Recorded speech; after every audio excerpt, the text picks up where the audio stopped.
Des tomates, des potirons, des courgettes, des aubergines, des fruits et des légumes magnifiques qui ont poussé sans une goutte d'eau en pleine sécheresse. Un exploit réalisé chaque année depuis 15 ans par ce maraîcher hors norme. Ça, c'est des tomates qui ont poussé pendant la canicule. Sans eau. Sans eau du tout. La dernière fois qu'il a plu, je crois, c'était le 17 avril. Un cultivateur qui décidément ne fait rien comme les autres. Vous les soignez vos tomates? Ah non, non, je fais exprès de rien faire du tout. D'ailleurs, je fais jamais rien. Je les plante et après je reviens ramasser les tomates 2 ou 3 mois après. Il en récolte en moyenne 20 kg par mètre carré, moitié moins que les tomates industrielles. Son secret est vieux comme l'agriculture, il produit ses propres semences. Depuis 30 ans, j'ai pensé à commencer à faire de la sélection moi-même et à faire en sorte que les plantes apprennent à résister par elles-mêmes aux maladies. Et ça marche. Cultiver sans irriguer, une obligation pour lui. Ces 3 hectares nichés au nord de Béziers n'ont pas d'accès à l'eau. Comme les graines industrielles n'étaient pas assez résistantes, il a dû rechercher des variétés anciennes. À chaque récolte, il les a replantées pour un résultat stupéfiant. Il n'y a même pas de mauvais arbre qui a poussé là, et les courgettes elles ont poussé toutes seules. Je trouve ça moi-même extraordinaire. Chaque été, des jardiniers amateurs, des cultivateurs professionnels et même des scientifiques visitent l'exploitation de cet agriculteur autodidacte qui a quitté l'école très jeune. Et on a récolté pendant plus d'1 mois, on a récolté au moins 1 cageot par jour. À la clé, toujours le même étonnement. Légumes entre eux, là, melon, tomate ou Sucré.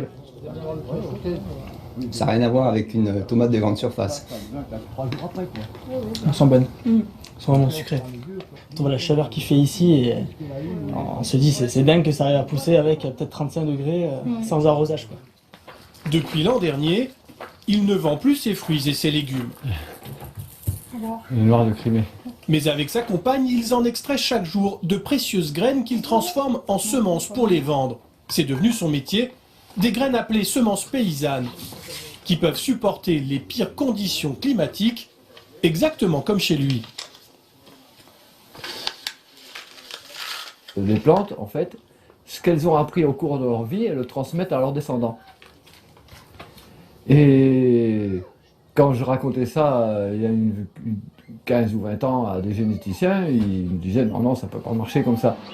Mais ces dernières années, la tendance s'inverse. Des chercheurs en agronomie comme Isabelle Goldringer ont largement reconnu la qualité d'un tel travail. Depuis 10 ans, elle étudie les mêmes pratiques avec une quarantaine de producteurs de blé. Selon elle, utiliser des semences paysannes permet de faire pousser légumes et céréales partout en France, même sans irrigation. Les variétés paysannes, elles sont plus rustiques et on va développer des variétés un petit peu différentes en montagne, en altitude, dans la plaine, dans les zones plus sèches, dans les terres peu profondes. Enfin voilà, pratiquement une variété pour chaque condition, chaque pratique. Seul bémol, les semences paysannes produisent 30 à 50% de moins que les semences industrielles irriguées. Pour intéresser les agriculteurs, il faut donc que les économies d'eau réalisées compensent la baisse de rendement. C'est ce que vient d'essayer ce producteur de maïs du sud-ouest. Ici, la région est frappée par des canicules de plus en plus fréquentes. Arroser régulièrement coûte cher et ce n'est pas toujours possible. Par exemple, dans ce champ cultivé avec des semences standards achetées aux industriels et qui n'a pas été irrigué. Et cette année, il a absolument pas tenu, quoi. C'est un maïs qui était en pleine pousse quand il y a eu le coup de chaud. Et ça l'a littéralement cramé. Il est détruit à 90-95%, quoi. À quelques centaines de mètres, un de ces maïs a bien supporté la chaleur, même sans irrigation, celui issu de semences paysannes, donné gratuitement par un réseau d'agriculteurs locaux. C'est un des rares maïs que j'ai qui étaient sans irrigation, qui sont arrivés à maturité, avec le maximum de rendement, parce que ces épis sont pleins, on peut dire que ces épis sont pleins à bord. Vous vous attendiez à un tel résultat? Non, pas du tout. Non. Surtout une année comme on a eu cette année, je me suis dit ce maïs il va cramer comme les autres. Et en fait non, il a très bien tenu, quoi. Certains ont complètement abandonné les semences industrielles. comme Armand Dutheil qui depuis 5 ans cultive son maïs avec ses propres semences paysannes. Il n'arrose plus ses 10 hectares et économise ainsi 2400 € chaque année.